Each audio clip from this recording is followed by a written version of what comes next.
Today we embark on beautiful and unique user interfaces in the Linux operating system. And I'm running Debian 12.9. And I'm on the kernel version 6.1. And so this is an environment that many are familiar with, but there's probably far more that are less familiar with it. This is an environment that allows you to run web browsers, surf the web, get on and write documents, but the entire scheme of this environment, it's free. Everything in it, it's free, and it's more secure, and there's not all this stuff going on behind the scenes that tells you or that sends your information out to third parties. Maybe the only exception to that is when you're running Google Chrome. But all the other software applications, they provide you with different functions for spreadsheets and you name it. So I've been writing a software application in this environment in Debian 12. And so there's many editions of Linux, but this is the one that I've been using. And I wanted to show you a few things as far as what I accomplished on February 15, 2025 in terms of where I'm going aesthetically, going in terms of the look and feel of this software application. Let's review the functionality that we've implemented so far. And thank you. So this is the header file for the main window, and it establishes the variables, and these variables represent the different elements that are linked together to present a screen, a layout, and functionality that you can tap into and use. And I've described these elements in previous videos. What is different here is I've made some subtle adjustments to them on Saturday, February 15, so that the names are more unique. And I also made some more subtle changes here that I will talk about in a bit. But first, let's look at the 5 different versions. These are the agile iterations that were made to get to where we are now. It started with just a plain window. So you got a plain window, and it resizes, and you're able to do various things with it, right? And then we ended up with what you would call your classic barcode scanner application, where you're able to accumulate barcodes in there, right? So I have a barcode scanner on me right now, so let's just scan a few.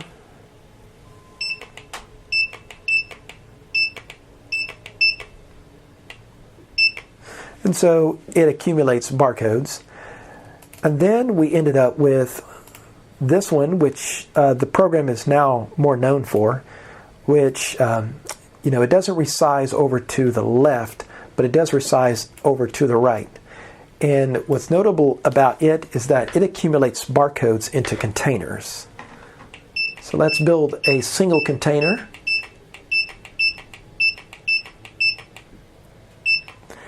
And so 10 items per container. So not bad. So those 3 versions were good milestones in this journey. This is the version that is the one that we're focusing on, where you have a configuration window. And this version, the configuration window, is more of an idea, right, rather than a reality. But it sets the stage for what's to come later. And then I put a placeholder for export. It doesn't do anything in this version. And while it does retain the ability to accumulate barcodes, the functions such as reset and erase all, those are not implemented in this version. And like those versions, it also does not resize over to the left, which is fine. It did what it needed to do for what it was. And then this is the most recent version prior to Saturday. And this one has a fully implemented configuration option.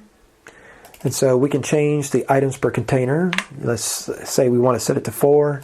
Let's set the prefix of each container. Let's say we want to call it PKG out. We'll just shorten it a little bit, right? And you can also export to EDI 856. And so with this one in place, we're able to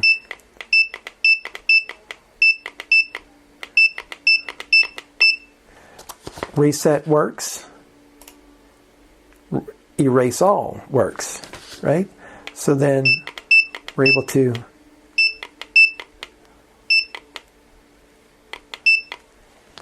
so you basically have your different packages and containers. But the thing is, the way the window resized, that didn't sit well with me. And there was a need to set up the layout of the screen in a way that was going to be more functional. So let's take a look at that. Great aesthetics requires the right foundation. So the latest build of the scanner, you'll notice when I start it up that it has a very good initial size, width, and height. And so I think that looks good. It's very subtle, but the subtle changes make a huge difference. And let's configure our container. This time we'll just do 7 per container.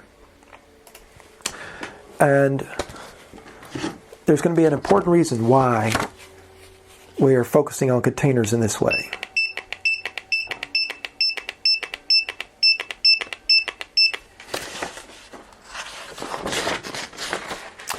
I really do enjoy having a handheld scanner and being able to go through the test scenarios like this. Anyone who's watched the previous 2 videos know that what I'm doing right now is completely unnecessary because I have a much smoother way of doing this. But let's go ahead and do it this time. So when I hover my mouse over here, right, you'll notice that I don't have any feedback. So let's add a few more items to the mix.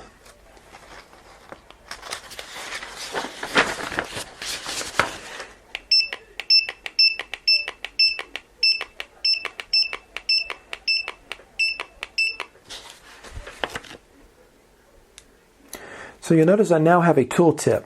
So once the number of packages and items get to a certain level, where you can no longer keep up with how many that you've actually scanned and you're not quite sure, and you're not going to go through and count. And although we have the sequence number here that helps with that, you'll notice that it's just far better to have a tooltip that at any point in the process you can hover your mouse and it will tell you what you need to know. And then, as you saw earlier, we do have reset, and we have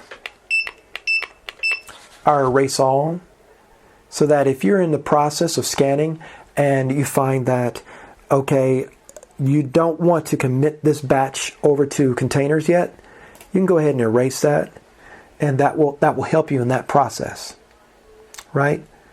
But like I said before, I have a much smoother way of doing this as far as testing and going through these iterations. So let's just make it 8. And let's do a prefix of PKG. Keep it short. Right? And we'll close that out there. And then we'll just import all the item numbers. And there's all of our item numbers. You notice when I hover my mouse over there that I have the packages that counted, and the total items across packages counted as well. And you'll notice that if I put my mouse here, it explains the use of these buttons. And if I put my mouse here, it explains this item label field. So let's look at this source code with a little bit more detail and scrutiny. So let's look at the main window, where much of the styling will be applied. As mentioned earlier, main window HPPP is the header file. And this header file is where the definition of the window is established. And so I have the declaration of the default constructor. I have the window on window show. In the Windows world, it would be Windows on show and Windows on exit, right?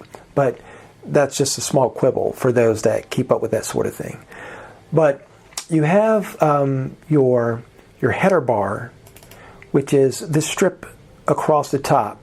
In the GNOME world, this is considered a header bar. And then the menu button, this with the three horizontal stripes, that's a menu button. And then this is a popover. They all work together. And then the main menu, this is main menu data. The main menu data is supplied into the menu button. And then you link header actions to the header bar, and that's how the different functions are invoked. And then I have a pane this is a pane. It could be horizontal or it could be vertical. In this case, it's vertical, and it lays out the left side and the right side of the screen. And then within the left side of the screen, I have a layout that subdivides that portion of the screen so that the input fields and the list of barcodes and the buttons, they flow in a certain sequence vertically. And so that's what this establishes. This is the item field, and so this is where the label that says item tells you, well, this is where items are input. And then this is the input field for any item numbers that you put in there. And then you have your column view. The column view is where the in progress item numbers, serial numbers, whatever you want to be. I have to pause because this application that I set up, and the code, the way I set it up, is so meta. It's a meta level. So you don't want to get caught trying to be so specific with it, because this application is not designed to be super specific. It's very generic. So you got to be careful as you're describing it, that you're not painting yourself into a corner describing specific things. It actually deals with very generic things. You know, in one situation you're dealing with an item number, another situation you're dealing with a serial number, another situation you're dealing with a UPC number, and another situation you're dealing with an IMEI number. In a completely different situation, you're dealing with let's say a social security number, right? It could be any number that you want, but those numbers are all considered items. And in the left-hand side of the screen, you are dealing with the items in progress, right? And so the items in progress are shown through this column view, and the specific values are mapped by way of this item column, or this column view column. Say that 3 times fast, column view column, which I've declared as a variable item column. And then you have items in progress buttons, right? So reset, erase all, and then this is the frames that those are laid out into. The buttons themselves go into the input actions frame, and then I have an input actions layout frame. And what this does is this is a frame that covers this frame for the purposes of properly setting up right alignment, RIGHT. You want to align the buttons to the right side of that area, right? And the most expedient way to do that is to double frame it. And then I have the relevant event handlers for that. Yes, I said event handlers. In GTK world, they're called signals. you could use the terms interchangeably. And then you have this list store, which is going to store the actual data values for the barcodes that are in progress, right? And then I have the packages. So on the right-hand side, where you see containers, I call those packages in the source code, because containers mean something very specific in the languages of C++, C#, Java, etc. So I would rather avoid certain terminology in declaring variables and declaring item types that coincide with language concepts, with programming language concepts. So I try to avoid that. Though I was moderately successful here, because package is also a very common programming concept as well. But I was able to find peace with the term package more so than the term container. So anyway, so this is the total number of packages that are accumulated, and the total number of items, serial numbers, item numbers, you name it, that are accounted for across all packages. So it gives you an overall count. And then you have the list box that lists the packages and their item numbers, and the scrolled window sets up the scroll bars for that. The signal list item factory in this particular instance only deals with the item view. So it deals with this exclusively for the purposes of setting up that particular view in terms of injecting it with list box instances as items are bound to that column view. Then you have your configuration window and the configuration data, which I explored extensively in previous videos. And I explored all the rest of this extensively in previous videos. And so this is for file import and its relevant functions, and this is file export and its relevant functions. So a header file establishes those definitions, right? And so let's take a look at how that is implemented. And let's continue our look at the main window in the implementation file in C++. So the implementation code for this process basically looks like this, where, as I said in a previous video, I simplified the default constructor because you want to guarantee object construction as much as you can, and one of the best ways to do that is to reduce complications that could arise in the construction of an object. And so by having less code and having simpler code, then you achieve that objective. And then I moved all the initialization code into the event handler for when the window is actually shown. So the window can be constructed and resident in memory, but not actually shown. And so there's no point in actually laying out the window. Well, there is a point, but it's very arbitrary, right? One advantage of pre-laying out the window or laying out the window in advance is that you get just a little bit more performance in terms of the perceived visual appearance of the window, right? But we don't see that in this application, where the difference in time is so minute that the human eye wouldn't be able to see a difference between having that code in the constructor versus in the event handler. And so I set up the main menu button. I set up the actions that go along with that, right? And what I did on Saturday was I focused on the actual layout in a little bit more detail. Most of this code had already existed in the previous iterations, but I reordered them because I wanted to group similar things together to make the code more readable. And then I also focused on styling. So I wanted to have some foundational styling. We can do all of this in cascading style sheets, CSS, in the GTK world. We can do all of that. We can do all of this.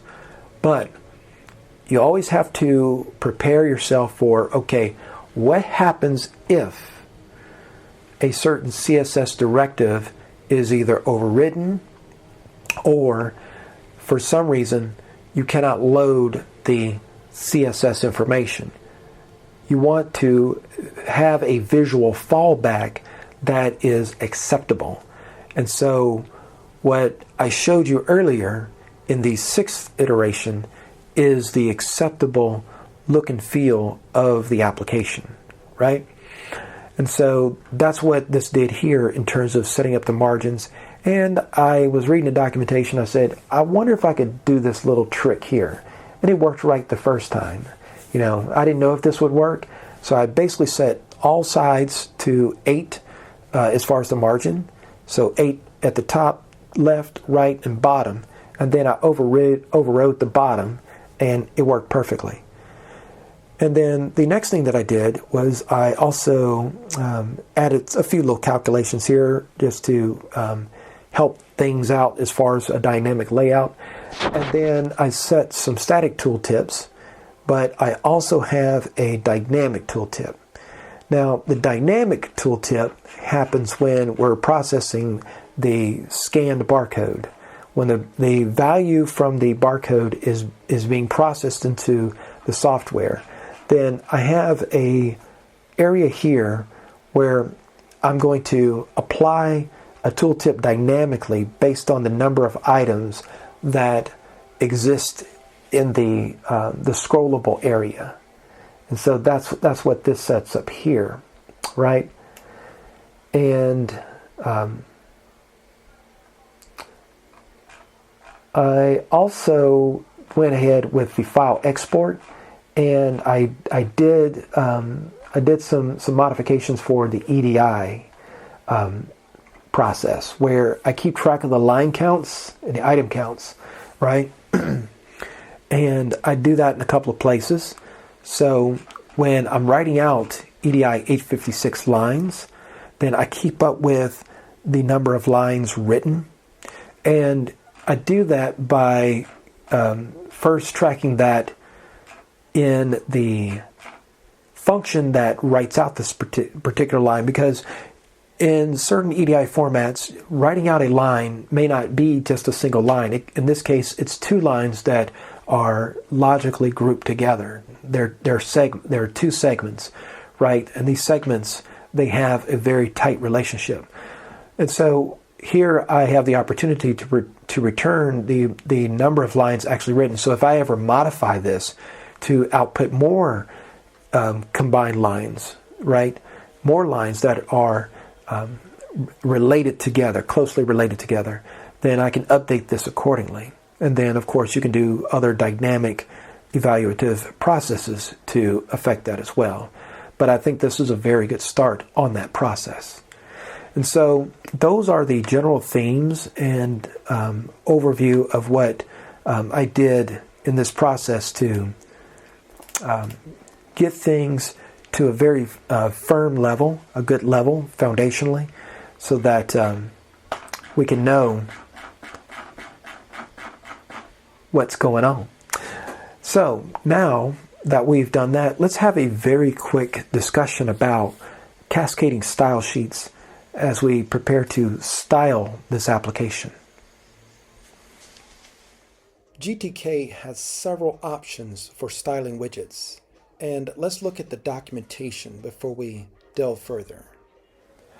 Many of the GTK references out there do a very good job of explaining the styling capabilities in GTK.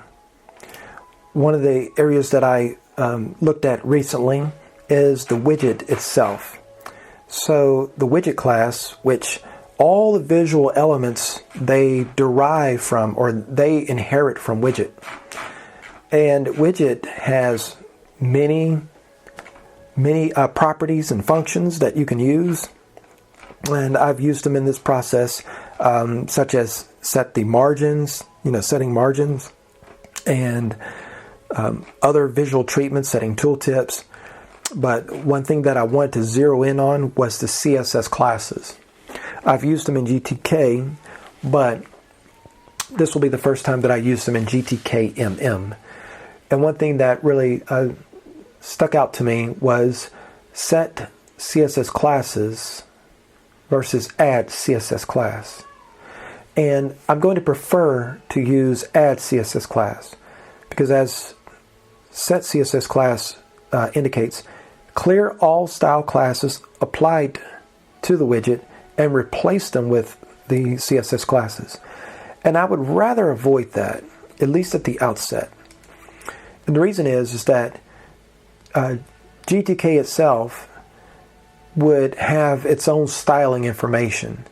And in some cases, you might have to overcompensate for the removal of GTK's default styling information. And I would rather not do that, except in exceptional cases where I really do want to get down to the pixel control over the layout. But here I'm not looking at such granularity, but I'm looking at something much more general in that case. So that is what add CSS class is going to do. Is it's going to try to modify or clarify, refine the visual information that is already present in the widget, be it a button, be it an input box, you name it. And so that's what I'm going to strive for in this process of styling the program. Now, when it comes to actual CSS that is valid in GTK, the GTK documentation does a pretty good job of laying that out.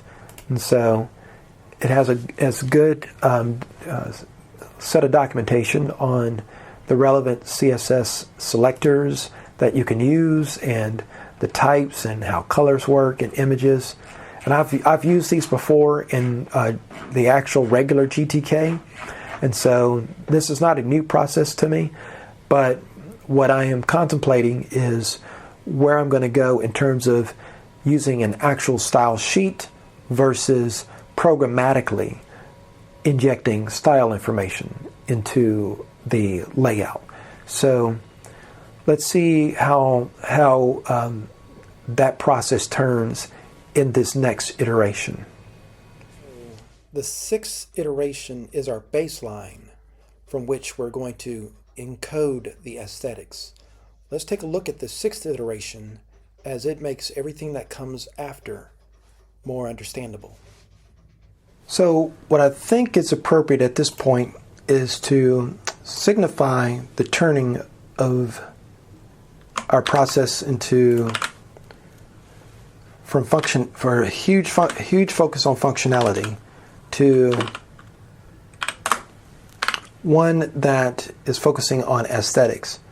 So now we have a total of 6 iterations in this process. So we got 6 iterations. So we've come a long way in writing this code and evolving this process. And let's see what we can do aesthetically. Let's see what we can do in terms of look and feel. Something maybe conservative, maybe outlandish. We'll just have to see how that looks. We're using Inkscape to define the colors and how the colors all correspond with the different elements that we're laying out on the screen. The journey to elevate the look and feel started in Inkscape. So I did make a spin of the application, of the software application, where I applied some colors, very rudimentary colors, and then I made a screenshot of that and put it into Inkscape. And once I had it in Inkscape, then I was able to work on things like gradients. So one of the tools that I use for this is Color Picker. So it's called G-Color 3 for those that are trying to install it on Linux. But it's a color picker. And It allows you to sample colors and also remix them, and that way you end up with the hexadecimal value that you can use in a cascading style sheet. So that's essentially how I used this particular application, this color application. So I found that very useful in order to get the layout basically the way I want, and then it was a matter of putting that into software code so that it appears live in an active software application. Here we use a C++ 17 feature, a raw string literal, to contain all of our CSS definitions. Getting the colors to look the way that I would like was a function of updating the software code so that everything looked the way that I wanted to. And one of the places where I wanted to do this was the on startup for the application. That's where I wanted everything to reside as far as style information.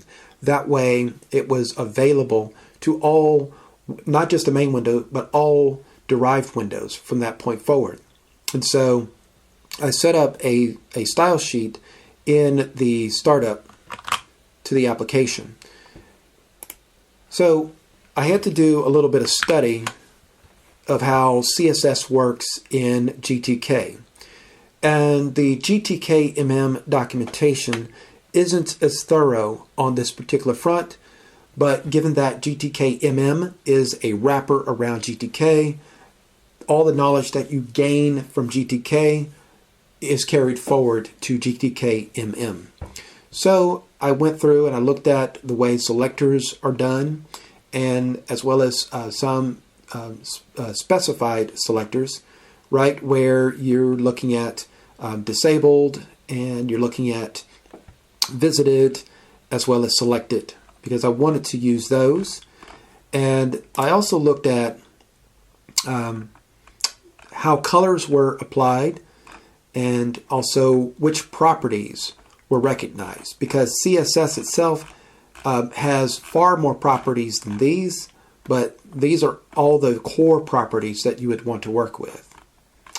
And so I looked at the column view as well to make sure that there wasn't anything as far as the CSS that would cause any issues. And so it was very useful to have this node breakout in terms of CSS. And I'm going to show you interactively how that works. But before we do that, I want to draw your attention to something that I found very, very intriguing. And when we're talking about GTK3, right, because we're using GTK4, but GTK3 did something just a little bit different, right? So when you're talking about GTK3, GTK3 allowed you to set colors. It allowed you to set colors directly. So when you go to a GTK widget, and let's say I search for, in the documentation, I search for color. So I can override colors, right? And I can do various modifications on style properties.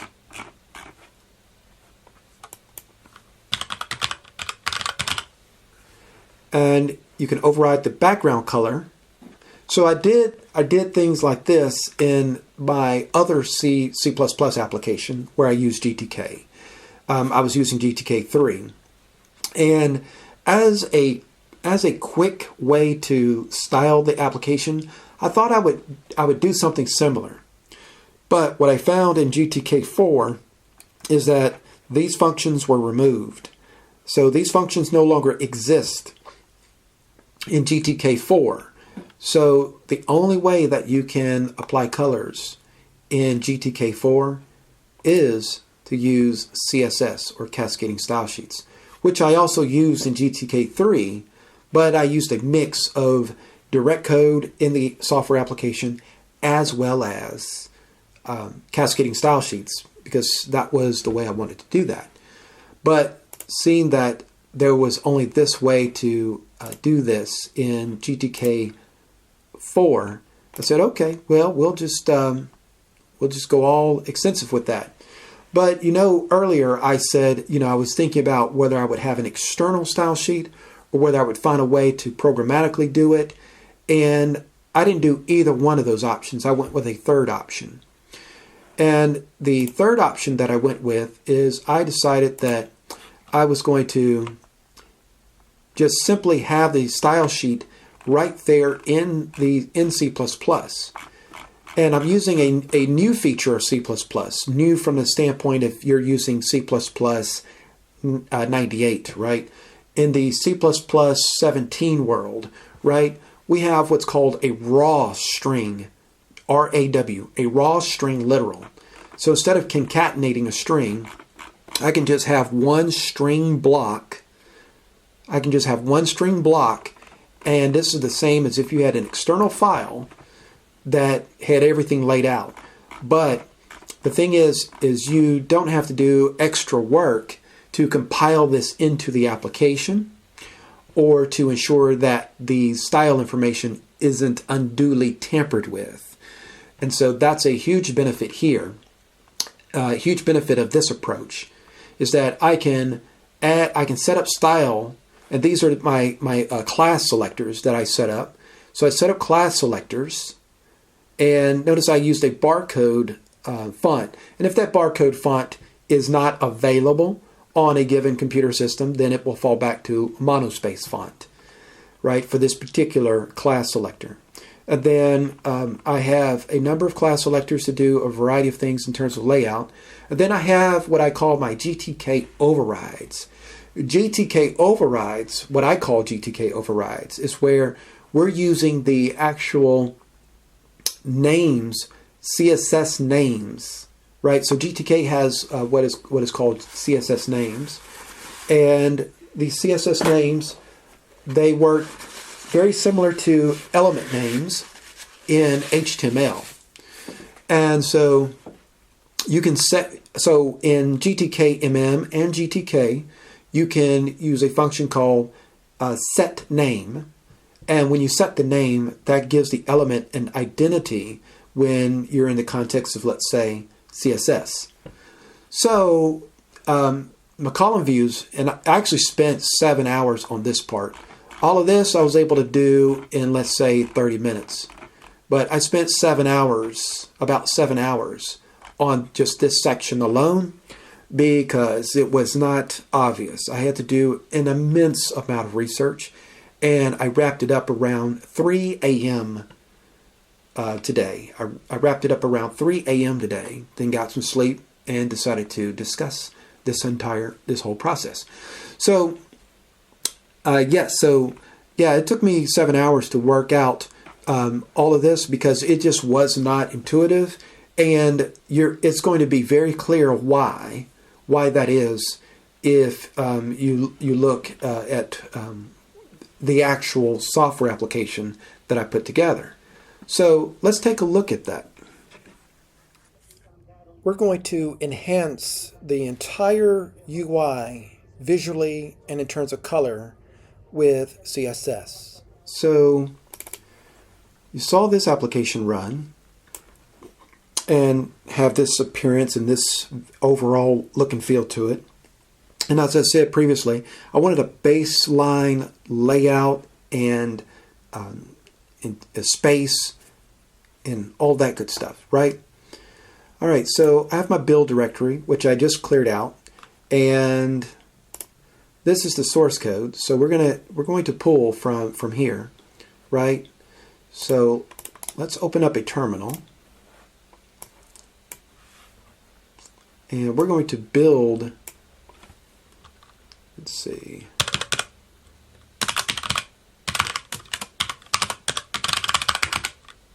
Run the configure script. That is going to bring in our make file. And then going to make the software.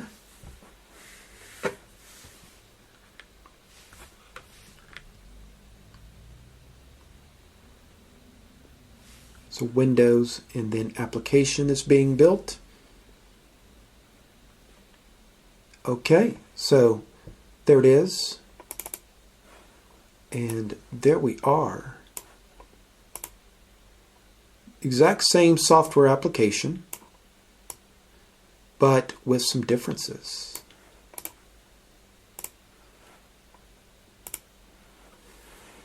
So they do exactly the same thing. And let's put 1, 2, 3, 4, 5, 6, 7. We'll copy that to the clipboard. We'll add one of those. And notice the erase button. If I do erase all, see the button is still enabled, but here the button is disabled. Okay, so, and notice I used a barcode font for the label. And I also styled the row here. And notice the erase all button is now active. I was also able to apply styling to the button itself, right? So there's a little bit more feedback here. You know, you got feedback here as well, but the feedback here is a little bit more distinct. And if I add another item number, then another, and then another,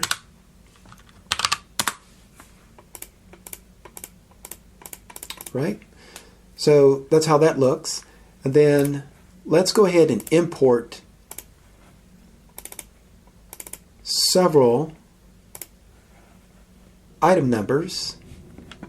And notice that I have a pretty good look here.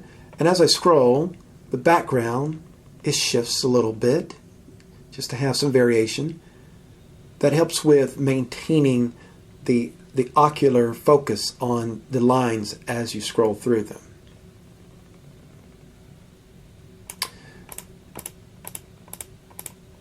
Right?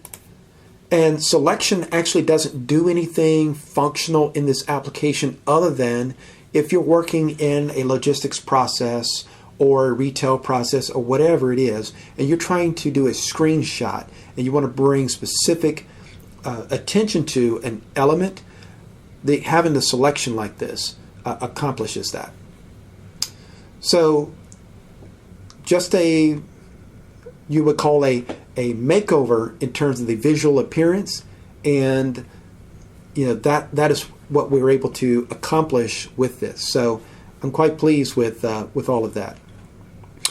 Speaking of which, we are now at 1.8 megabytes.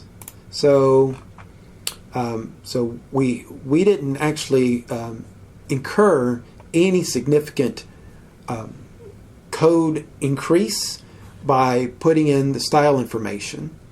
So no significant code increase. So it's still the same code, and the raw string literals are helpful in that process as well. So let's take a look at this code, and let's see.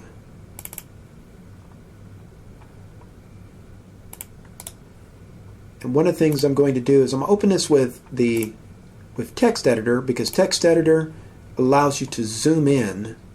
So we're going to zoom in a little bit, and this is the main window, right? So we got main window, and let me bring in the application implementation as well. All right. So as we discussed earlier, we have our styles here with the colors and all of that good stuff, right? So, and then this is the main window. Now, what's important here is you need to link these particular widgets, and notice what I did to the main window. I added a CSS class called app base level. And so app base level basically sets up the gradient across the board here. And then I made some other changes in terms of grouping more items together, and at the CSS class scanner label for the item field label. So that's what produces this barcode font here. So that's what scanner label achieves.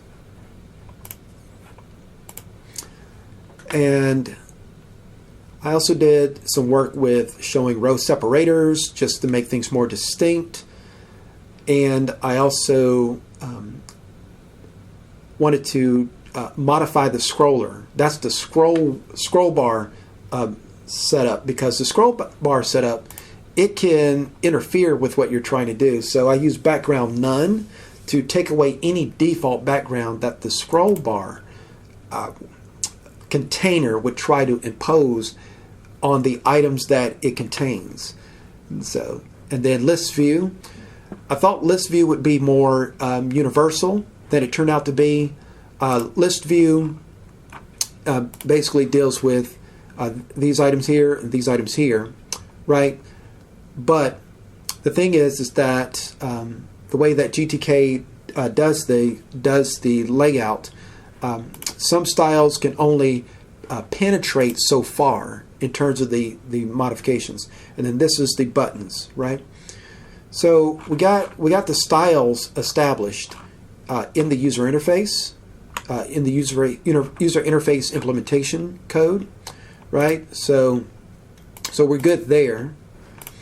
But one of the things that took me 7 hours to figure out how to override this. I wanted to override this and this, right? So let me show you what that looks like without it. So let's do a build without those items. So I'm going to go here, and we're just going to comment this out. Let's just go ahead and comment all of this out. Let's comment out my 7 hours of work. Do just a quick save. Here's our build over here. Just do a quick save, and just clear out the screen and just type make. Make is going to refer back to the source directory, so you don't have to do configure and make all the time. You just do make anytime you make small edits. So application change, so that gets recompiled, and main window and everything else is then relinked in. All right, so notice that, yeah, so even though I have a CSS selector on the list view, on the column view, right? This is a column view object. So even though I got a CSS selector in reference to this, right? It only penetrates so far. So then when I bring in data, or let's say I scan some barcodes, right? So that's why all of that was needed. So in order to address all of that, set that back to the way it was. And then, there we go. Close that. All right. Then there is a particular tool that we can use in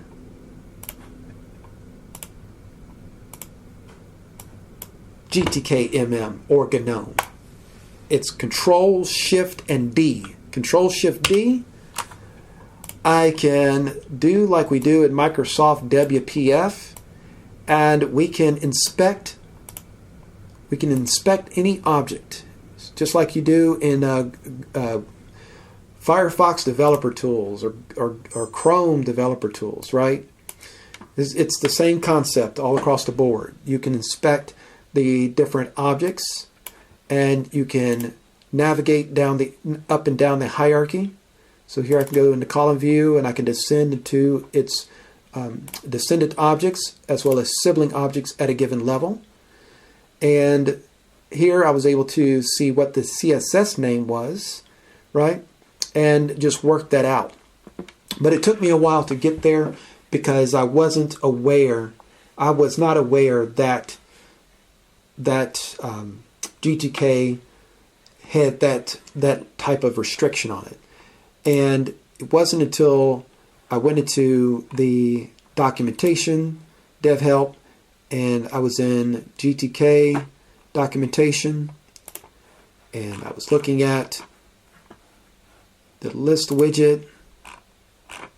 I was going in here, I was just scrolling through, and I was attempting to understand what was going on, and eventually I found my way to, let's see,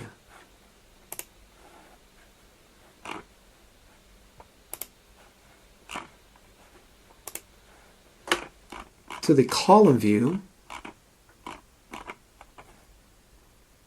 So you have a layout like that. You have a diagram like this. And so I was able to really study this, and I paid particular attention on this paragraph here. And by the time I got to that, after trying everything else that I could, this was the breakthrough in making this work the way that I wanted it to work. But some may have questions about the gradients. How do you get the gradients the way that you want? And you know that I have Inkscape, and that's all well and good, but you want to make sure that you do this properly from a CSS standpoint. So let's take a look at that and see what that's about. I always liked gradients.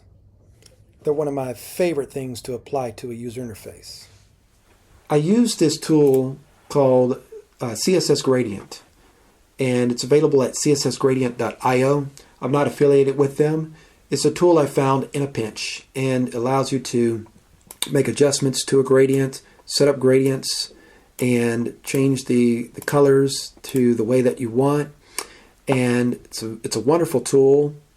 And you can set the direction of the gradients. And so I use this in conjunction with Inkscape. And so when you use it with Inkscape, you're able to basically plug in the relevant hex values in gradient stops inside of Inkscape, or make some modifications in Inkscape and then apply them here. So you can go in a round trip kind of way. And then once you have it the way that you want, then you can copy this to the clipboard and paste it into the relevant section of the style sheet. So that's how I was able to do the color treatments in terms of from a design standpoint. 7th iteration, enhanced visually and in many respects functionally. All right, so we have our software application styled, and for this particular development process, this was the final step. And one of the things about a program like this is there are numerous things that you can do to enhance it. This program can go in numerous directions. It's open source. It's available on GitHub. And it can serve as the foundation for a future full-on Linux-based warehouse management system at a desktop level, where you have production floor operations that deal with packages and their labeling and all of that. They would all spawn from something like this, right? And so that's what this is. And it also can be the starting point for a retail system where you're checking out customers, and everything is right here, and you can modify this to do that as well, right? And you're able to do this on Linux so that you have no Windows licensing costs per hardware that you deploy. And so, you have some huge benefits. This could work in healthcare, in tracking, medicine, tracking, where, different things go in the pipeline, in the medical pipeline, right? And so, this was a very good solution, a baseline solution to work with. Because it is practical. It is a practical solution on many levels. And so now we have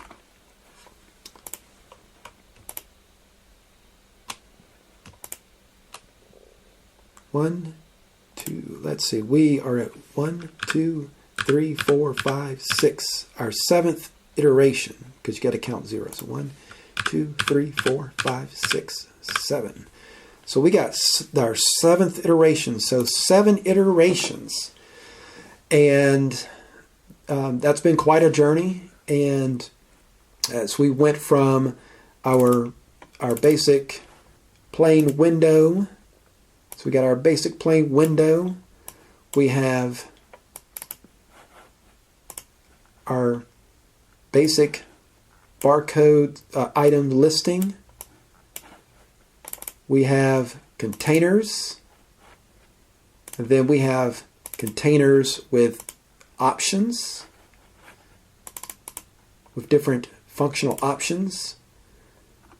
Then we have a nice UI layout foundation, and then we have the final program itself. So I'm Michael Gaucher, and this is GTKMM with C++ on Linux using ASN, EDI 856, WMS, inventory, you name it, as a baseline to see the possibilities of software in a Linux environment. So why the software arts? Well, give me a moment to explain. It was quite a process to go through this, but I'm glad I did. And this is one of those. This particular video was the first video that I took over a week to put together, because sometimes I feel like I do the videos quick. I usually do them in about 4 hours, and I upload them, and I often feel like some details are missed. And so I'm moving in a direction of, when I do these, I want to put more quality into the production of these videos, even though it is a vlog first and foremost. It's a video version of a blog where I'm just talking about my life. And for me, coding is part of my life, because for me, software development is a projection of the mind. It's a projection of the spirit.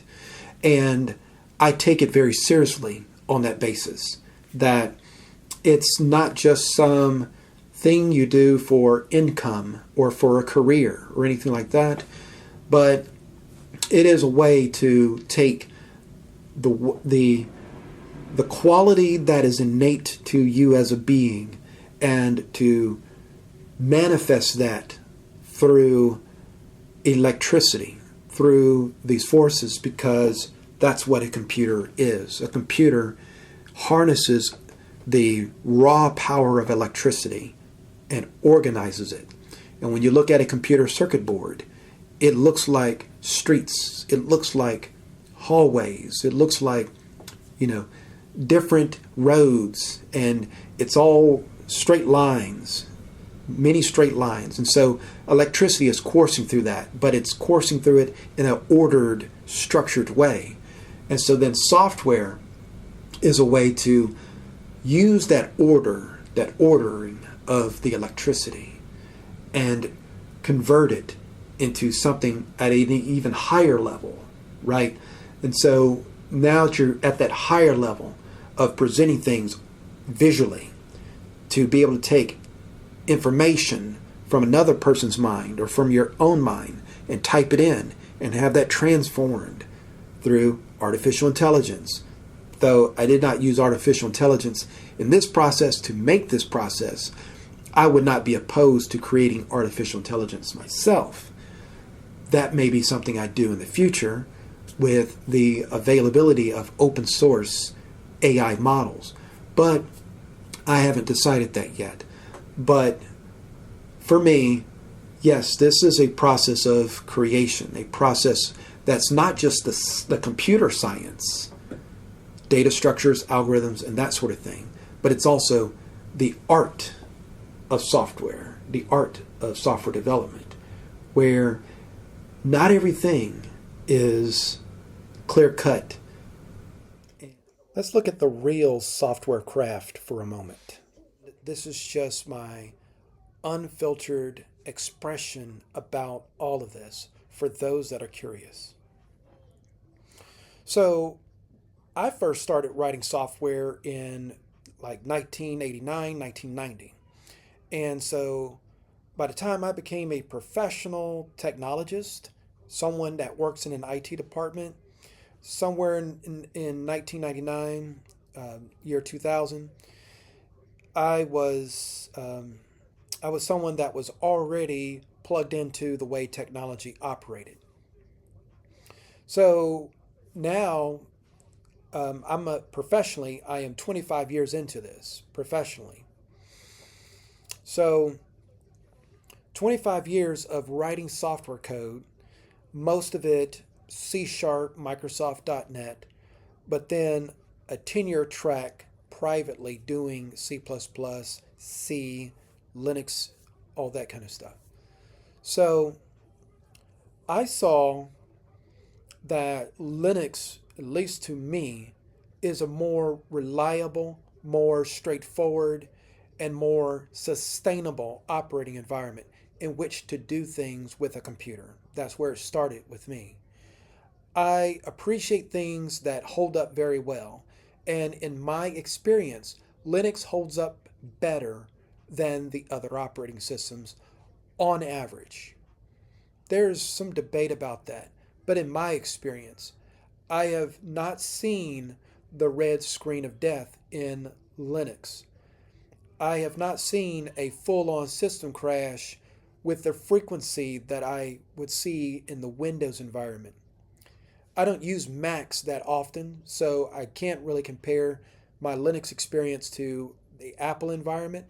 Apple is based on Unix, and it's actually the only operating system that retains the original AT&T license for Unix. So I'm using Linux because it's streamlined. There is no cost in it. If I need to upgrade the software in a Linux environment, I don't have to jump through these hoops in terms of licensing or paying another fee for it. And so I like that aspect, but what I like more is that it is rock solid. So then I was like, okay, I've gotten into Linux, and I first used Linux in the late 1990s, but I didn't really get heavy into it until 2008.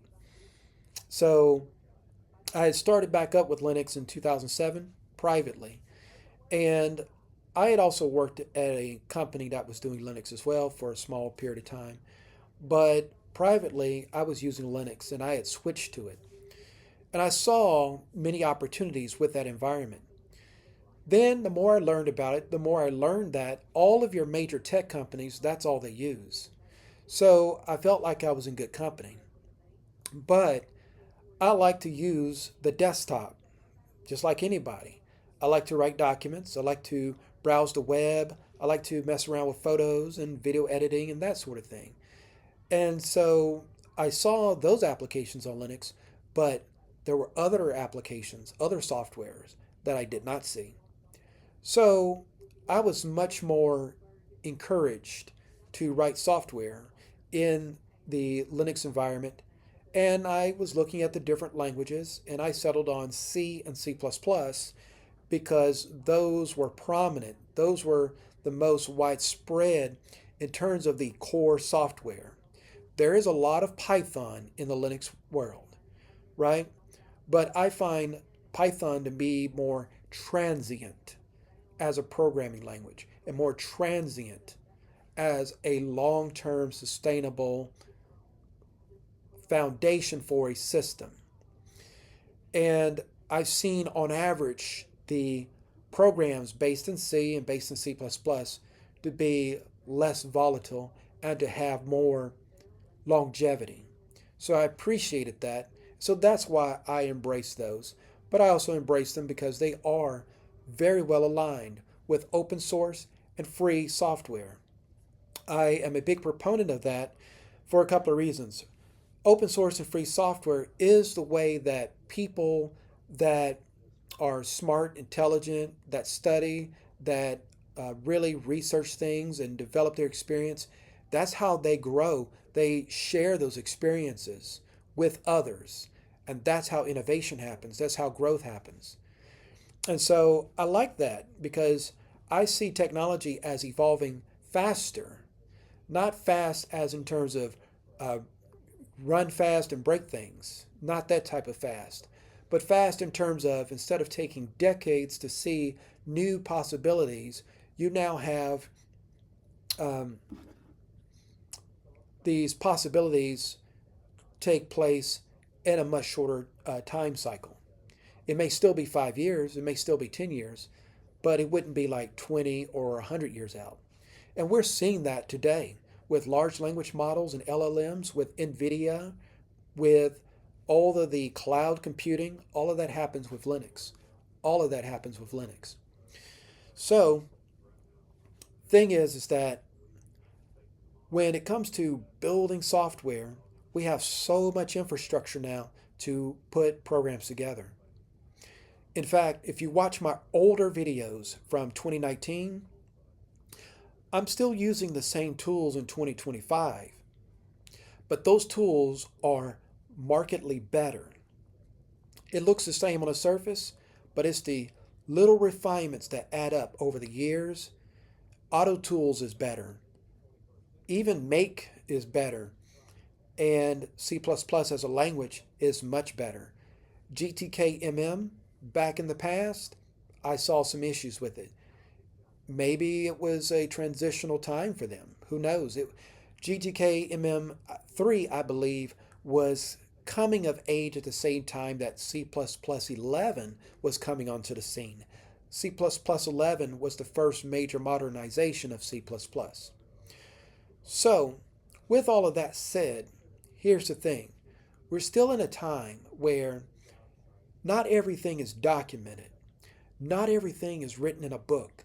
Not everything can be understood by searching the web and doing a Google search. When we get down to the brass tacks of writing software, there is a very strong element of it that is not advertised in the industry, it's not advertised in job searches, in recruiting, it's not advertised by the big tech companies.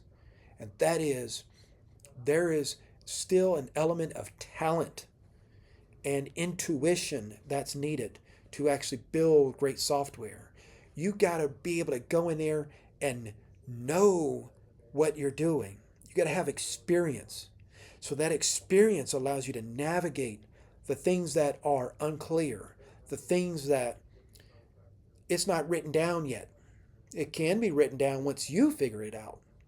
And this video actually accomplishes that for those that watch video, right? All the things that I said prior to this particular part of the video about the CSS styles and about how to use Control-Shift-D and to inspect an actual GTK application, all of those things are now known by more people as they watch this particular video. But as I went through this process from January 20th, 2025 until now, right? So roughly 4 weeks of going through this accelerated process. I didn't intend for it to be accelerated, but my experience allowed me to move from point A to point Z very rapidly. So I might make this look easy for some, but believe me, it is not easy because in some cases I had to spend many hours, 5 hours, sometimes 10 hours on one single thing. And that wasn't because C++ is difficult. C++ is easy nowadays compared to where it was. The difficulties were in the things that, again, were not documented in the framework that I was using here, GTKMM version 4. There are many things that are not documented, although we got some good documents. We have the documents that I talked about in the previous videos, and we have dev help on Linux.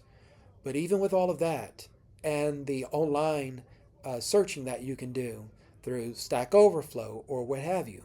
There are some corner cases and there are some edge cases that are not covered in those documents simply because perhaps the authors of the documentation did not encounter them. And oftentimes in the industry and oftentimes in our experience, we run into things that we solved, and then once we solved, we moved on because now it becomes trivial to us once we see our way through it. It becomes trivial to us, and we don't see a need to actually broadcast it to the world that says, "Hey, here is this thing that many might find difficult, and here's how you close the loop on that." And so you have to have a level of expertise that is not documented. You have to have a level of expertise that can only be shaped through experience and through intuition and a real abiding belief in yourself and knowing what you are trying to accomplish. And so I knew what I was trying to accomplish with this software application. I had a vision in my mind, a rough sketch of what it needed to look like. And when I ran into roadblocks and hurdles, I was like, okay, is this my fault? Or is there a deficiency here in the documentation? Is there a deficiency here in the tools? So what I found in many cases, again, in this particular process, was one of documentation. And I have done my part to try to contribute to that, and not just in this video format in this series, but also the PDF that I talked about in earlier videos.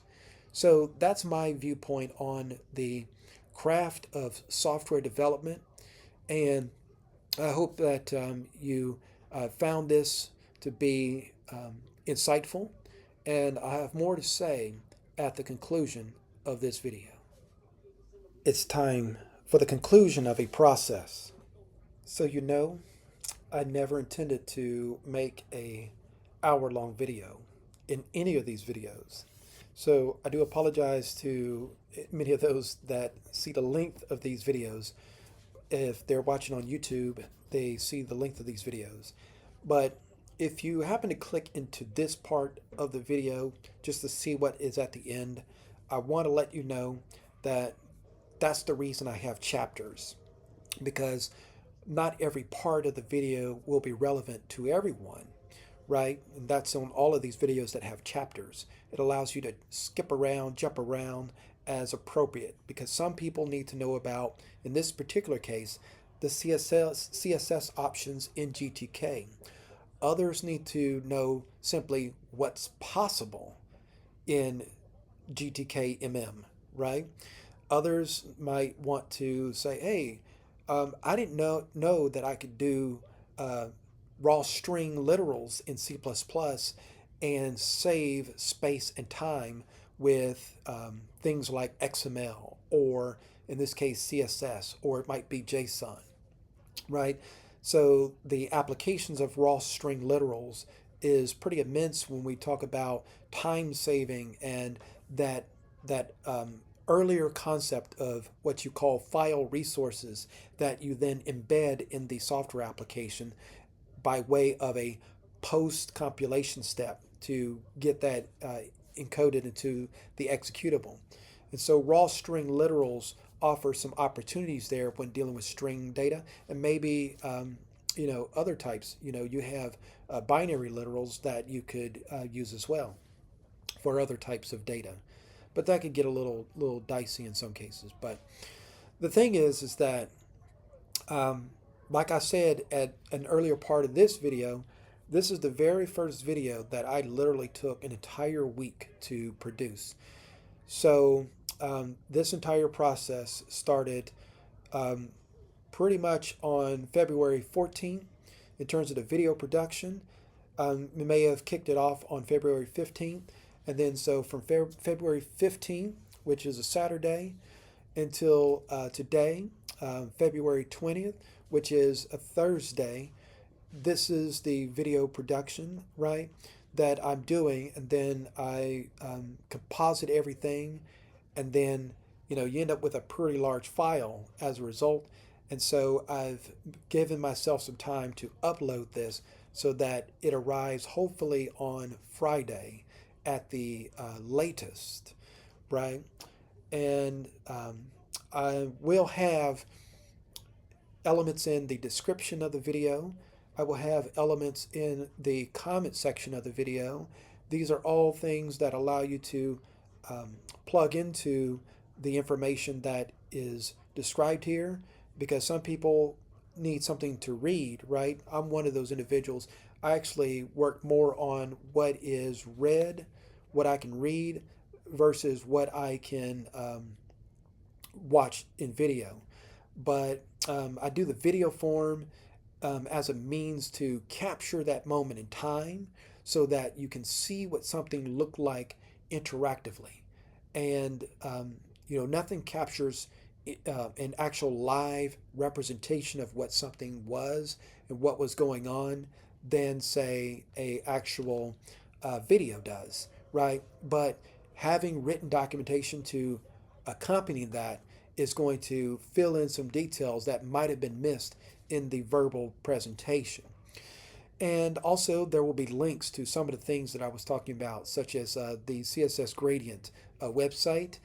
That will be linked somewhere either in the description or the comments, right? And there will also be a link to the GitHub snapshot of this particular software application. As of the time that I was recording this, I have not actually committed the source code to GitHub. And just so you know, if it's not clear in the source code itself, this software is licensed under lesser GPL 2.1 or whatever the license is for Linux. My view is that, and this is just my opinion on it, but I think that if you're running on Linux, then it's a good strategic idea that your software has the same license as Linux itself. Others disagree completely, and they have great substantive and empirical basis for why they would say or why they would state a contrary position. But if and this is not a fully fleshed out idea that I'm expressing, but if Linux is this great environment that we all benefit from, and the LGPL 2.1 is good enough for Linux, then it can be good enough for others. But I know that there are good technical and philosophical reasons where you would use a different version of the GPL, maybe version 3, right, on certain softwares. But that's just a small little point there. But I just wanted you to know that this software is intended to be LGPL 2.1. Also, the software is at a stage where it is going to be maintained by me in a different branch, right? So this one, as of this video, is going to be frozen, right? So anyone can fork this one, right? They can fork off of this and make their own spin-off of it, considering that they adhere to LGPL 2.1 in the derivatives, right? To the extent that that is allowed in our system. But the thing of it is that this was more of a proof of concept and a pilot. It just happened to be one that actually works in production. So it's production grade in many of the aspects that has been developed. But the thing of it is that if you are looking at a full-fledged system of the types that I've alluded to earlier in the video, then this is a software application that can serve as the seed, the kernel that can grow into those different directions. And I may elect to take on some of those directions myself.